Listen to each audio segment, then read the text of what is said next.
Información precisa, completa, veraz, objetiva e independiente. Directo a tu pantalla. Voz de América en RCR 750.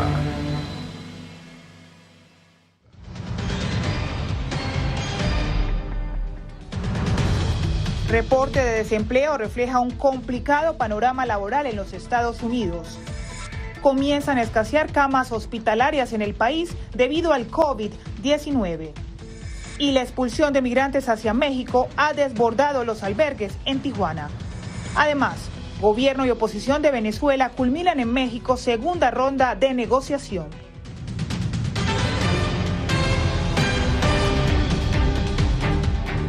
Hola, ¿qué tal? Soy Diva Lizette Cash y esto es El Mundo al Día. Comenzamos. Un panorama laboral complicado se refleja en Estados Unidos con la desaceleración en la creación de empleos y el fin de ayudas federales durante la pandemia. Desde Nueva York, Laura Sepúlveda, corresponsal de La Voz de América, nos presenta los detalles. Nos conectamos con Laura. Laura, ¿qué dicen los expertos respecto a esta cifra de creación de empleo? ¿Será esta la tendencia de los próximos meses? Diva, pues crea una alerta, pero no es materia de preocupación, pues ellos dicen que creen en un posible control de la pandemia y esto a partir de la vacuna que no solamente nos ayudaría a evitar ese distanciamiento social que todavía tenemos que mantener, sino además ayudaría a los negocios a recuperar toda esa actividad que tenían previo a que COVID-19 llegaba a nuestras vidas. 7 millones de personas quedan hoy sin beneficios de desempleo y casi 3 millones más dejarán de recibir una ayuda monetaria semanal por la expiración de los paquetes de ayuda, lo que se suma a una baja creación de empleos durante el mes de agosto en comparación con los meses pasados. La actividad se ha desacelerado. El regreso a la oficina que se esperaba después del Día del Trabajo ahora se está retrasando una vez más. Vemos cancelaciones de viajes aéreos, menos compras de boletos de avión, menos reservas en restaurantes. Es una de las áreas económicas más golpeadas y en la que vemos gran participación de mano de obra latina. Pero Mark Hamrick de Bankrate.com señala que la pandemia se ha reflejado en todos los sectores. Eso demuestra que la variante Delta esencialmente ha infectado la economía. No tenemos creación de empleo en el espacio de ocio y hostelería que incluye bares y restaurantes. Pese a ello, Hamrick destaca que en comparación al año pasado ha habido un gran progreso, pues pasamos de una tasa de desempleo del 14% al 5%. Aún no es suficiente para cantar victoria. Por ello, el presidente Biden continúa promoviendo el paquete de infraestructura que este mes debería decidirse en el Congreso. Se trata de invertir en el futuro de Estados Unidos, no de estímulos a corto plazo. No estamos hablando de eso, estamos hablando de prosperidad a largo plazo. Mientras millones de personas se quedarán sin las ayudas hasta ahora recibidas, otras recibirán hasta $300 al mes durante los próximos 6 meses como un crédito tributario por hijo. Este dinero corresponde a un crédito tributario para las personas que tienen hijos, que son menores dependientes, y esto lo que haría simplemente sería ayudarles a recibir el dinero por adelantado para así poder costear algunos de sus gastos. Alrededor de 39 millones de familias son elegibles para este beneficio. Gracias a nuestra corresponsal en Nueva York.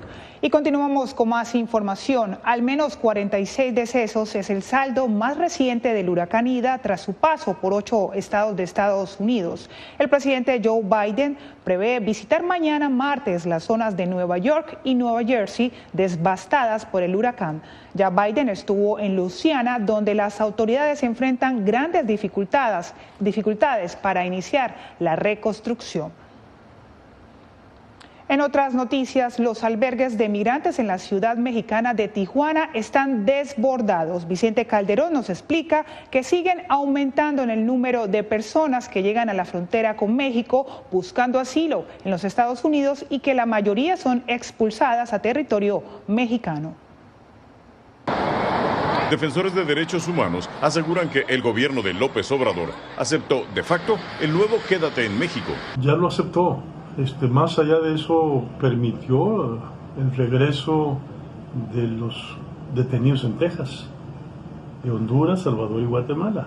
Y es que antes de que la Corte Suprema ordenara restituir el programa creado por Donald Trump, Estados Unidos ya había reiniciado las expulsiones de extranjeros a México. Hay una situación ahora de emergencia. En el proyecto salesiano, a diario alimentan a unas 800 personas, pero el comedor sirvió para que pasaran la noche familias que cruzaron por Reynosa, Tamaulipas, y que la administración Biden expulsó a Tijuana. Cuando no los recibimos, entonces las familias quedan expuestas a la violencia de la ciudad. La Oficina Municipal de Atención al Migrante estima que alrededor de 7,000 aspirantes de asilo en Estados Unidos están varados aquí en Tijuana. Solamente en los albergues hay 5,000 hospedados ahorita y además algunos hay contagios. En el campamento hay más de 1,000, aparte los que andan en condición de calle y siguen llegando. En el único albergue federal hay menos del 10% de los que esperan en esta frontera, pero el gobierno mexicano pidió ayuda a grupos comunitarios de la vecina ciudad de Ensenada. A los activistas les preocupan también las caravanas que vienen en camino. Van hacia Estados Unidos, no tenemos por qué detenerles a hacer el trabajo sucio a Estados Unidos, por eso ahí el gobierno de Andrés Manuel tiene una tacha. Vicente Calderón, Voz de América, Tijuana. Numerosos ecuatorianos acudieron al aeropuerto horas antes de que México comenzara a pedir visa a los ciudadanos de ese país andino. Néstor Aguilera nos cuenta que la decisión de México busca revertir un flujo migratorio irregular con destino a los Estados Unidos. Son escenas que no se repetían desde hace más de 2 décadas en el aeropuerto Mariscal Sucre de Quito.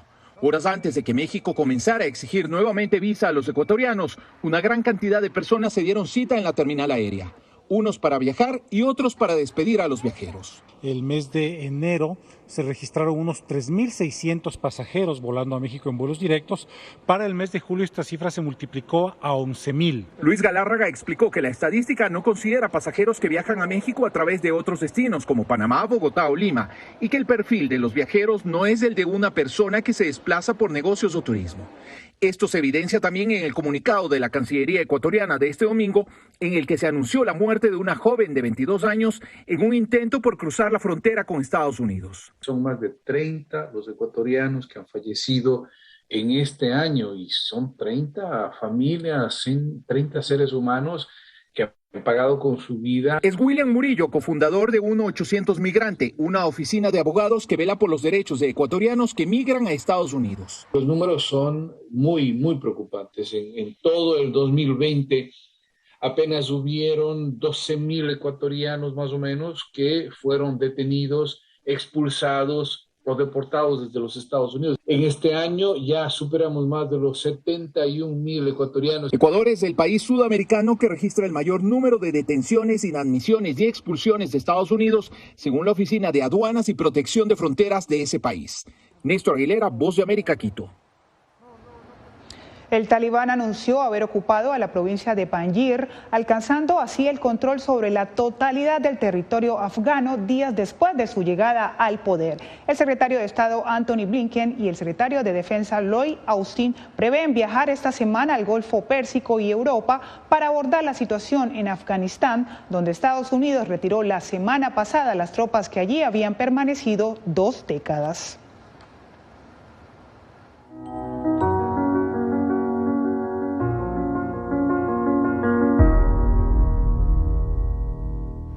Con una exhibición audiovisual sobre los ataques terroristas del 11 de septiembre del 2001, escolares conmemoran y enseñan a sus compañeros sobre el trágico suceso. Verónica Villafañe, desde Los Ángeles, con los detalles.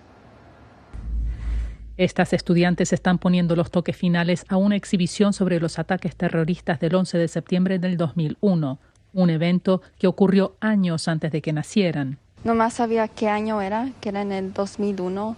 Y supe que era por los terroristas. Camila Guzmán, de 13 años, es una de más de 20 estudiantes en la escuela Sun Valley Magnet de Los Ángeles involucrados en un proyecto cuyo propósito es enseñar la historia e impacto del evento a una generación que no vivió los atentados. He aprendido que este fue un acto de violencia y fue un acto de mucho odio y intolerancia.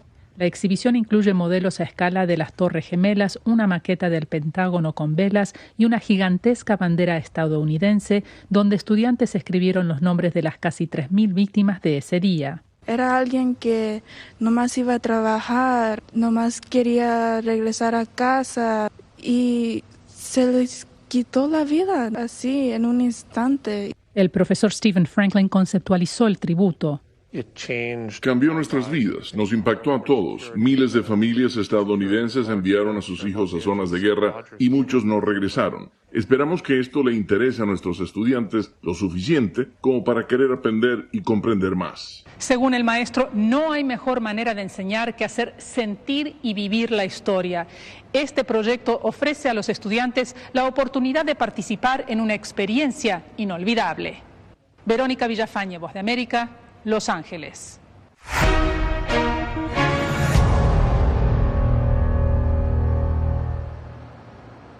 La cuarta ola de COVID-19 en Estados Unidos está causando un nuevo aumento de contagios y hospitalizaciones, pese a que se agiliza la campaña de vacunación. En estados con pocos vacunados, las camas de terapia intensiva empiezan a escasear. Nos conectamos con Jacopo Luzzi. Jacopo, ¿cuál es la situación? Diva, casi el 80% de las camas de terapia intensiva en Estados Unidos están en uso y casi un tercio están ocupadas por solo pacientes con COVID-19, según datos del Departamento de Salud. 8 estados, incluyendo Texas, Nevada y Florida, tenían más del 90% de las camas para adultos ocupadas este domingo, lo cual obligará a los médicos a decidir cuáles pacientes recibirán una cama y cuáles no. Un verano que comenzó con una caída de casos y una esperanza real de que lo peor de COVID-19 había pasado, está terminando ahora con un número vertiginoso de muertes, hospitales repletos y el vivo temor de que el coronavirus seguirá presente en la vida estadounidense. Algunos hospitales en Estados Unidos están cerca de alcanzar su capacidad máxima y pronto los médicos tendrían que decidir quién recibe una cama de terapia intensiva. Estamos peligrosamente cerca. Van a estar en una situación en la que tendrán que tomar algunas decisiones muy difíciles. Fauci insiste en que la vacunación es el método principal para reducir las hospitalizaciones, mientras los promedios diarios en Estados Unidos vuelven a asustar. 160,000 casos, 100,000 hospitalizados y más de 1,500 fallecidos. La mayoría de estas personas no están vacunadas. Vine aquí, saltaron e hicieron todo lo que pudieron, pero simplemente están inundados. El número de vacunaciones en Estados Unidos volvió a crecer otra vez en septiembre y los contagios en los estados del sur más afectados empezaron a decrecer. Sin embargo, los expertos temen que el invierno podría ser otro momento crucial debido a la variante Delta y el 47% de la población que aún no se ha vacunado. Una buena noticia, los funcionarios estadounidenses han expresado su optimismo de que la administración de vacunas de refuerzo COVID pueda comenzar para todos los adultos el 20 de septiembre, el objetivo establecido por el presidente Joe Biden. Sin embargo, podrían ocurrir algunos retrasos si las agencias de salud no dan la luz verde. Gracias a nuestro reportero Jacopo Luzzi. Y nos vamos a Centroamérica porque un plan de vacunación a domicilio y la propuesta de un nuevo estado de calamidad son las medidas recientes adoptadas por el presidente Alejandro Yamatei ante el incremento de contagios de COVID-19 en Guatemala. Ligia Toledo con la información. En los últimos 3 meses, Guatemala registra un promedio diario de 4,000 contagios de COVID-19. Los hospitales están al máximo de su capacidad y se han detectado al menos 4 variantes del SARS-CoV-2. Ante ello, el presidente de Guatemala, Alejandro Yamatei, tomó en cuenta la recomendación del gremio médico y decretó nuevamente estado de calamidad. Tomamos la decisión de solicitar al Pleno del Congreso un estado de calamidad pública que nos permita, dentro del marco legal, implementar las medidas que son urgentes y necesarias para contener el avance de la pandemia por el COVID-19.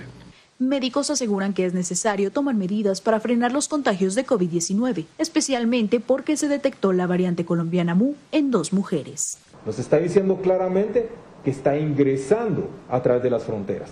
Y esa es precisamente la razón por la cual hemos sido muy cuidadosos en decir sobre la importancia de las medidas que tienen que tomarse. Por otra parte, se puso en marcha la inoculación domiciliar en horarios de toque de queda. Efectivos militares irán casa por casa a aplicar las vacunas. lo que busca esto es acelerar el proceso de vacunación con las personas mientras se les lleva la facilidad de la vacuna de casa en casa. El Congreso de la República tiene la potestad de aprobar, rechazar o modificar el estado de calamidad. Ligia Toledo, Voz de América, Guatemala. Más información sobre el coronavirus. Por lo menos 100 efectivos de la policía en Miami se encuentran en cuarentena, una demostración del impacto que el COVID-19 causa en el sistema judicial de Florida, como nos lo explica Alonso Castillo.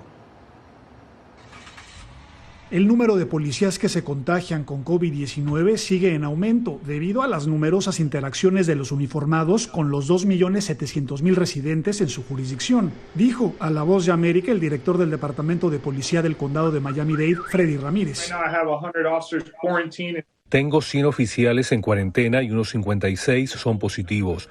Nuestros oficiales están expuestos y sus familias también están en riesgo. El mes pasado, al menos 6 policías del sur de la Florida murieron a causa del COVID-19 y datos de la Fiscalía Estatal de Miami-Dade indican que en agosto 33 empleados dieron positivo al virus. Ramírez informó que aproximadamente la mitad del personal policíaco está vacunado. La variante Delta ha sido mucho más contagiosa y ha afectado arduamente a nuestra fuerza laboral, mucho más de lo que lo hizo en su forma original. Alrededor de 3.000 efectivos integran el Departamento de Policía de Miami-Dade y desde que comenzó la pandemia, más de 1.000 han dado positivo. Está afectando a nuestra comunidad policial.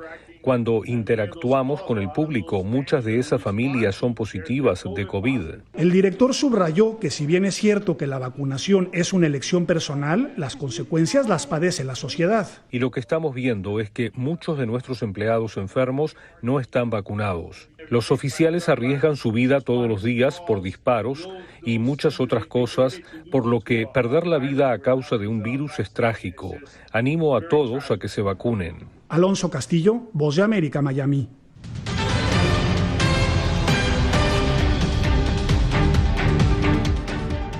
Crece la expectativa en torno a los diálogos de Venezuela, luego que los líderes de ambos equipos negociadores hablarán sobre la posibilidad de lograr acuerdos parciales. Nos conectamos con Celia Mendoza, enviada especial de La Voz de América, quien está en México con la información. Celia, ¿qué dijeron las partes acerca de los avances alcanzados tras estos 4 días de negociaciones?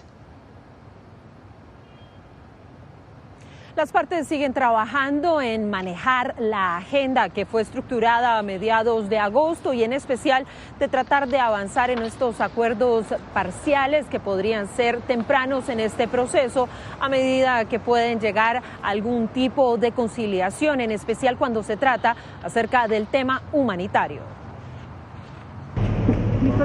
Con la expectativa de acuerdos parciales, se llevó a cabo la última jornada del segundo encuentro en México entre los equipos negociadores del gobierno de Nicolás Maduro y la Plataforma Unitaria de Venezuela, cuyos líderes reiteraron su compromiso con la agenda establecida el mes pasado, sin dejar a un lado sus prioridades, explicó Gerardo Blyde, líder negociador de la Plataforma Unitaria. Vinimos a trabajar y estamos trabajando para producirle acuerdos al país, acuerdos en materia de emergencia humanitaria. El proceso de negociación mediado por el Reino de Noruega se ha llevado a cabo a puerta cerrada en las instalaciones del Hotel Sofitel, con sesiones cara a cara entre las delegaciones. Hemos venido trabajando principalmente en acuerdos parciales, sobre todo relacionados en la atención para el pueblo de Venezuela. Manifestó Jorge Rodríguez, jefe del equipo negociador del oficialismo, quien insiste en el levantamiento de las sanciones y en la descongelación de activos de Venezuela en el exterior, avance que no se dará sin garantías previas, explicó Blyde. Es solo con el rescate de la institucionalidad democrática que vamos a poder resolver los inmensos problemas económicos que vive nuestra patria. Mientras la negociación continúa para venezolanos en México como Molly de la Sota, hermana del militar detenido Luis Alberto de la Sota, el tiempo se agota para ayudar a los presos políticos y brindar soluciones concretas para los venezolanos en el país. Que exijan al gobierno de Maduro que cumpla con la liberación de los presos políticos. El Reino de Noruega estará a cargo de los anuncios que siguen después de esta reunión, así como del cronograma para determinar cuándo se vuelven a reunir en México. Gracias a Celia Mendoza, nuestra enviada especial en México. Y pasamos ahora a Venezuela, porque 9 personas consideradas presos políticos han muerto en custodia del Estado desde el 2015, según Foro Penal. Esa organización además advierte sobre el estado de salud de 60 prisioneros. Adriana Núñez Rabascal con el informe. De los 9 encarcelados por motivos políticos que han muerto en prisión en Venezuela, 5 son atribuidos a complicaciones de salud, 1 a suicidio, 2 a torturas y 1 por intento de fuga, según la ONG Foro Penal. Defensores de derechos humanos advierten que en reiteradas ocasiones los detenidos claman por una atención médica que muchas veces llega tarde. Es algo, debo decir, macabro, terrible, que se mantenga una persona privada de libertad injustamente, sin proceso judicial, y se le dañe su integridad física. Foro Penal reclama que de los 262 presos políticos contabilizados actualmente, 42 tienen una condición crítica de salud, entre ellos el oficial Leonardo Carrillo, quien padece de hipertensión arterial y síndrome de colon irritable. No pudo siquiera salir de su celda. No se puede parar. Hace 2 meses, la Asamblea Nacional de Mayoría Chavista conformó una comisión para la reforma judicial destinada a revisar el hacinamiento en las cárceles y el retardo procesal. Nuestro Poder Judicial ha mejorado sustancialmente. A pesar de que oficialismo y oposición mantienen negociaciones en México para destrabar la crisis política en el país, defensores de derechos humanos alertan que los considerados presos políticos no están representados en esas conversaciones. Adriana Núñez Rabascal, Voz de América.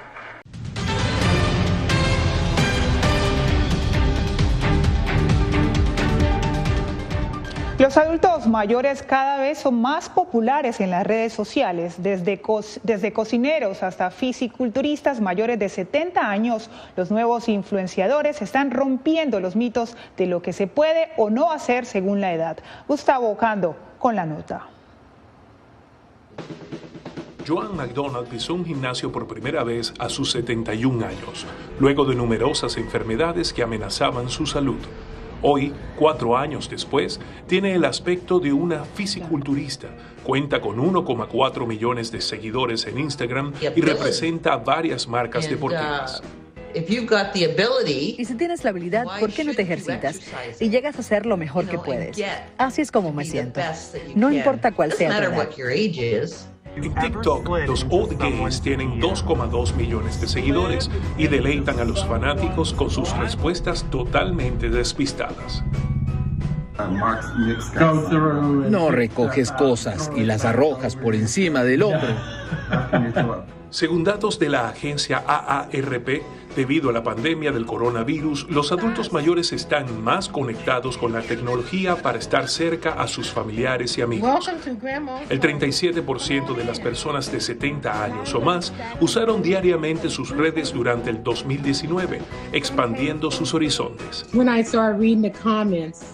Cuando comencé a leer los comentarios me sentí útil y viva y vi que tenía algo para dar cuando comencé a compartir mis recetas y esas cosas. Los influenciadores mayores están convirtiendo sus plataformas digitales en oro y además están destruyendo mitos sobre lo que es posible en la 6ª, 7ª y hasta 8ª década de la vida. Gustavo Cando Alex, Voz de América. Y una ciudad al este de Inglaterra recreó este fin de semana la invasión vikinga ocurrida hace más de un milenio. Actores interactuaron con el público al representar el estilo de vida de los vikingos, incluyendo la fabricación de herramientas, el uso de utensilios de cocina y música. La puesta en escena se originó en reliquias halladas en el área en 1982, tales como millones de piezas de madera, lanzas, espadas, joyas e incluso la rueda más antigua jamás encontrada en Inglaterra. De esta manera me despido, soy Divalicet Cash. Radio Caracas Radio presentó Voz de América.